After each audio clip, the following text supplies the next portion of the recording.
with stinging jabs, pounding hooks, probably the answer here, and rocking dance moves. over Whittaker, up on the corner. Ben Whittaker has burst onto the scene as one of boxing's most entertaining stars. But with just 9 fights to his name, A little bit of trouble here. Whittaker provides the finish. the young and boisterous Brit still has plenty to prove. So before he takes on his next challenger, let's take a step back and explore his journey so far. Born on June 6, 1997 in Darlaston, England, Ben Whittaker started dazzling inside the ring as young as 7 years old, when his father, Tony, introduced him to the sweet science. As time went on and Whittaker struggled in school and various jobs, he ultimately made the decision to commit to boxing for good. And not only that, shadow boxing gets your mind into it. At 18, Whittaker won his first national title under the guardianship of Steve O'Rourke at Wodensboro, and soon the Drunken Master would join the Wolverhampton's Firewalker Boxing Club, where his godfather, Joby Clayton, would turn him into an absolute menace inside the ring. By 2019, the Whittaker wave was in full swing as he won a bronze medal in the 2019 European Games, before winning a silver medal in the 2020 Tokyo Olympics a couple of years later. A year later, Whittaker turned professional, making his debut against Greg O'Neill, who came out guns blazing. That's good. Keep moving your head. Keep moving your head.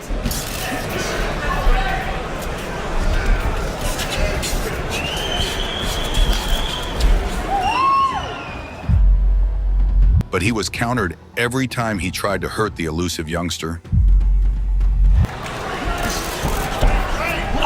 Good shot, Greg.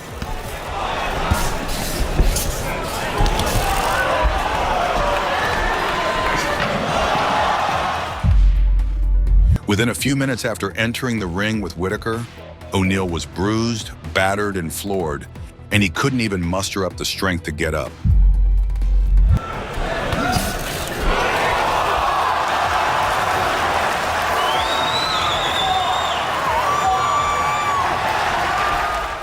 In his second professional battle, Whittaker fought Petr Nosik, a rising star who was dispatched by the Brit in under 2 rounds of their 2015 amateur bout.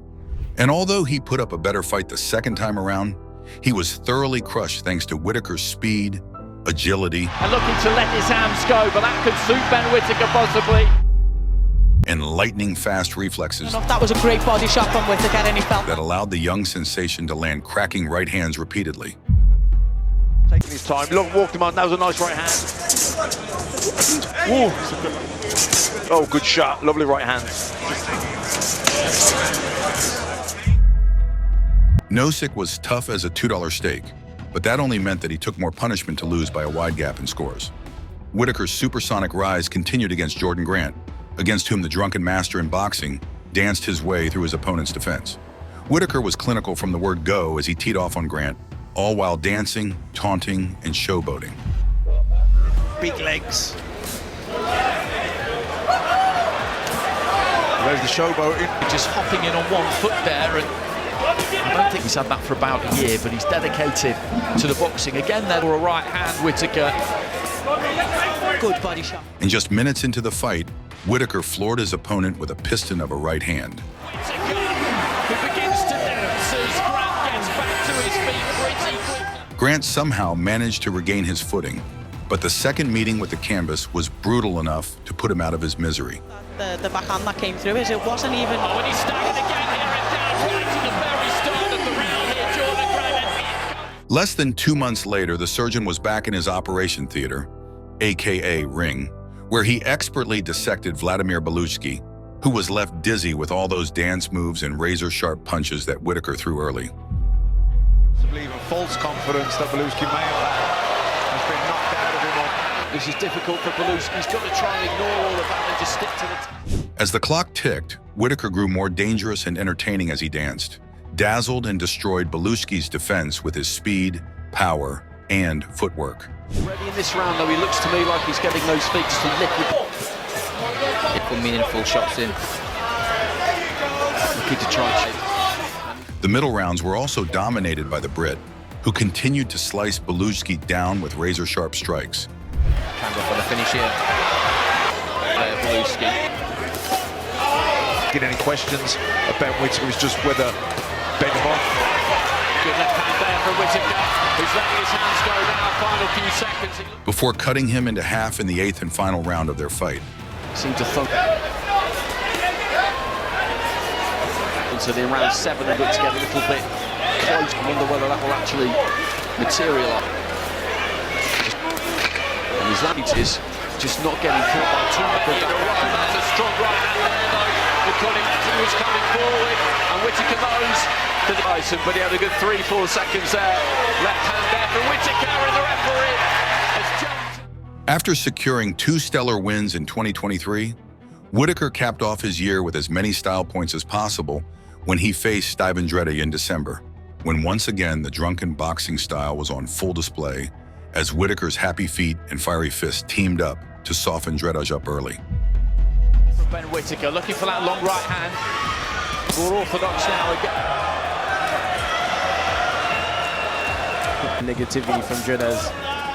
For 2 rounds, Whittaker danced his way to punches, but in the 3rd he shifted into the 5th gear, throwing meaty punches that had Dread Hodge's alarm bells ringing. Moments later, Dread Hodge was down on his knees after taking a massive right hand. He's taken some blows in this round. He looks at the corner. Dread Hodge rose to his feet with pure grit, only to meet his inevitable doom moments later. On his back, and he is out. By then, Whittaker was starting to get compared to the likes of Prince Nassim Hamed and Emmanuel Augustus. But neither is he Prince Nassim nor Augustus. He is Ben Whittaker, an absolute fireball in his own right. And he proved it once again when he faced Khalid Gradia, who was met with a blend of speed, power, and elusiveness. Good lad. Stay on that lip.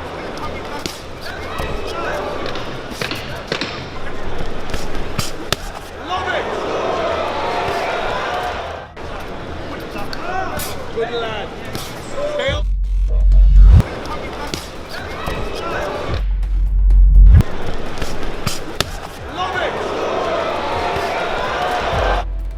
It didn't take Whittaker long to breach Gradia's defenses and send him crashing to the mat.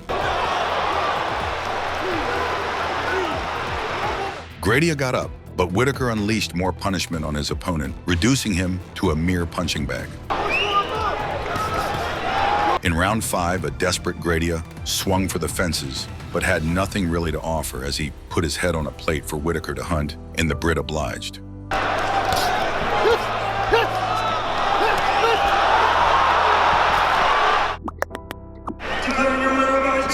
Just 2 months after his comprehensive victory over Gradia, Whittaker returned to the ring to face his toughest opponent in Leon Willings, who had a ton of troubles dealing with Whittaker's drunken boxing style early.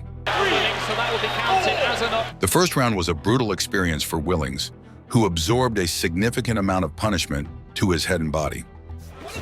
Yeah, I think that guy that maybe called him out at the press conferences keyed him off because... Round 2 followed suit with Whittaker's flashy style and pinpoint strikes, causing even more damage. Throws it in a quite unorthodox manner. Good right hands here though for Whittaker as he throws forward. In round 3, Whittaker took things up a notch, throwing more heat that Willings could handle.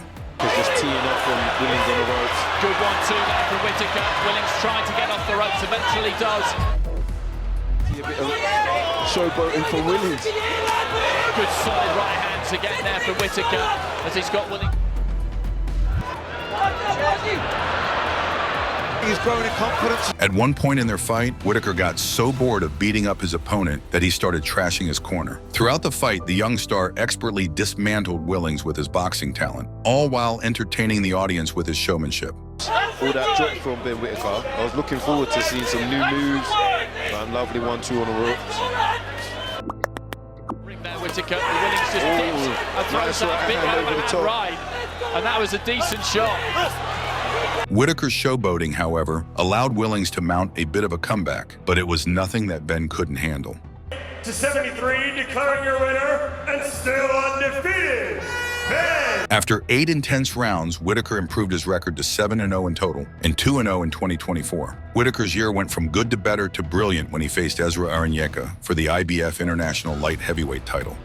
Once again, it was a total rout as Whittaker flawlessly executed his flashy style. Surgeon scalpel.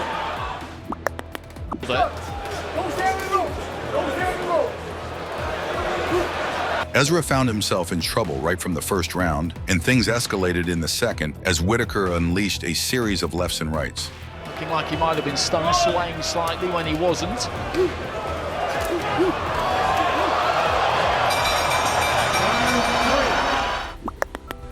know the first 2 rounds you're going to lose just to get the time in.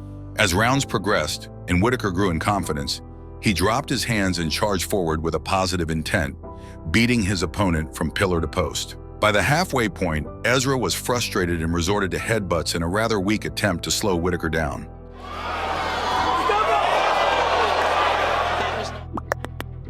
Bob Williams, because there was the headbutt in between. He even attempted to use elbows and got a point deducted for his repeated shenanigans. But none of Ezra's petty tricks worked, as Whittaker marched forward like a battle tank packed with explosives. Athletes don't have their right of reply. I have no problem with it whatsoever. Judges Elena Popivailo and Bayaskalan Sandog see it 99-90. In the final rounds of the fight, Whittaker went into overdrive, delivering more than half a dozen punches in rapid succession. After 10 rounds of overwhelming action, Whittaker emerged as the winner and the new IBF International Light Heavyweight Champion. A few months later, Whittaker put his title on the line against Liam Cameron on the undercard of Artur Beterbiev versus Dmitry Bivol. And as impressive as his title win was, the rising star was pushed to his absolute limit in his first defense.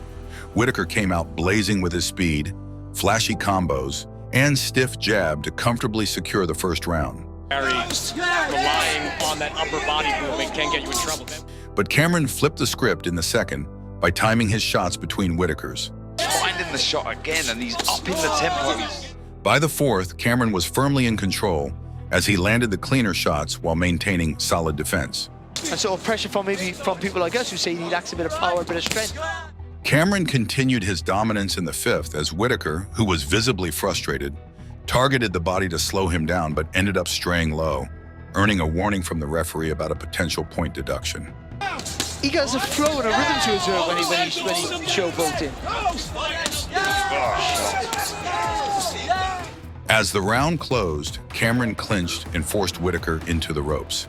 The two tumbled over the loose ropes onto the apron, with security stepping in to prevent a fall to the floor. By a much slower fighter. Whoa. And wait a minute!